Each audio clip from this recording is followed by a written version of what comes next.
আজকে বৃষ্টি বাদলের দিন, তারপরেও এই সন্ধ্যাটা আপনারা অনেকেই এখানে আছেন, সেই জন্য কিন্তু আমি সত্যি গর্বিত এবং আমি সৌভাগ্যবান বলবো যে আপনাদের সবার সাথে অনেকের সাথে আমার দেখা হলো, পরিচিত হলাম। তো হয়তো সেরকম দীর্ঘ সময় ধরে কিন্তু যতক্ষণ থাকি ততক্ষণই আমি আমার উষ্ণতা কিন্তু আপনাদের জন্য থাকবে, আমার এই প্রাণের উষ্ণতা আপনাদের জন্য থাকবে। আমি সবসময় আশীর্বাদ করবো যে আপনারা ভালো থাকেন, আর আমার জন্য দোয়া করবেন আমি ওই জন্য ভালো থাকি, আর যেই উদ্দেশ্যে আসছি সেই উদ্দেশ্যটা যেন আল্লাহ পূরণ করে।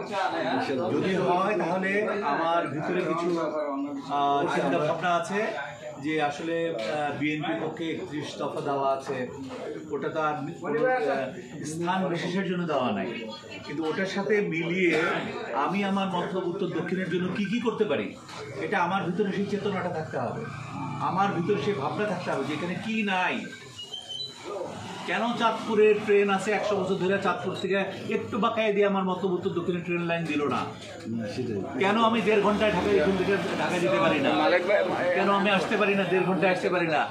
জি আসসালামু আলাইকুম, ভালো আছেন? সাবেক মেম্বার, আচ্ছা মনি মেম্বার, এই বসেন বসেন, হয়েছিল আচ্ছা আচ্ছা একসাথে ছিলেন না না আমি না বই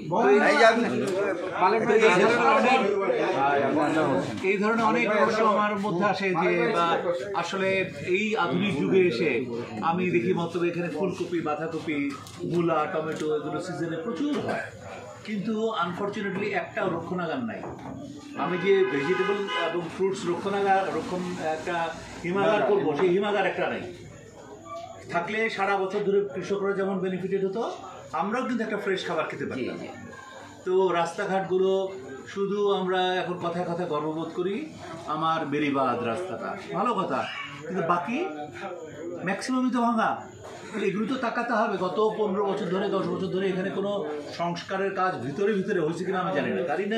গাড়ি নিয়ে যাওয়া যায় না, গাড়ি নিয়েই যাওয়া যায় না।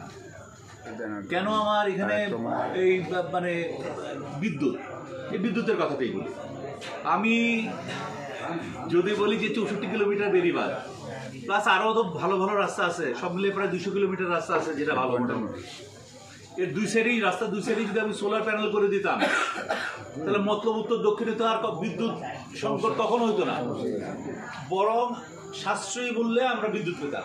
এটার জন্য একটা ম্যানেজমেন্ট কমিটি থাকতো, একটা কোম্পানিকে দিয়ে দেওয়া হতো, তারা ম্যানেজ করবে, আর আমরা নির্ধারণ করে দিতাম যে বিদ্যুতের মূল্য আমরা 5 টাকা করে দেবো বা 4 টাকা, একটা ঠিক করতাম আর কি, যেটা সম্ভব। তো করলে তো অন্তত আমরা 24 ঘন্টায় বিদ্যুৎ পেতাম। এখন বিদ্যুৎ নয়, সারাদিন বসে থাকো, সব কাজ বন্ধ। তো এইগুলো তো খুব সহজেই করা যায়, কিন্তু আমরা করি নাই। আমরা এই যে নদী বিধৌত মতলব, এই নদী বিধৌত মতলবের নদীটাকে আমরা কোনো কাজেই লাগাইতে পারলাম না, খালি চুরি করা ছাড়া, বালু চুরি করা ছাড়া আর মাছ চুরি করা ছাড়া কিচ্ছু করতে পারিনি। অথচ এই নদীতে আমরা পরিকল্পিতভাবে মানে আমরা মাছের চাষ করতে পারতাম অনেক সমবায়ের মাধ্যমে, যে 4 কিলোমিটার 4 কিলোমিটার 4 কিলোমিটার করে ভাগ করে করে।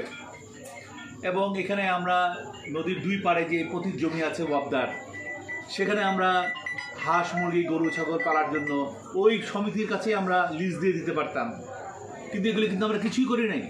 করলে মানুষের চেহারাই পাল্টাই যেত, এখানে দারিদ্রতা থাকতো না, অসম্ভব। আমরা একটা পল্লী মানে ভিলেজ ইকো ট্যুরিজম, পল্লী আমরা ইকো ট্যুরিজমই বলি, একটা ইকো ট্যুরিজম স্পট নাই এখানে। ওই একটা খুলছে মোহনপুরে, ওটা নিয়ে সবাই লাফাইতেছে, অমুক তমুক সেই। আমি অ্যাপ্রিসিয়েট করি, ধন্যবাদ জানাই যারা করছে, কিন্তু সরকার যদি চাইতো, এত বিশাল জমি, এত ভালো সুন্দর জায়গা পড়ে আছে সব, এখানে ইকো ট্যুরিজম করলে মানে সারা বাংলাদেশ থেকে মানুষজন কিন্তু আসতো। কিন্তু তার আগে পূর্ব শর্ত লাগবে, একটা রেল সড়ক লাগবে ভালো, আর রোড যোগাযোগ লাগবে ভালো। যদি রোড যোগাযোগ না থাকে আর ট্রেন লাইন না থাকে, তাহলে আমি পাবো কোথায়? পর্যটক পাবো কোথায়?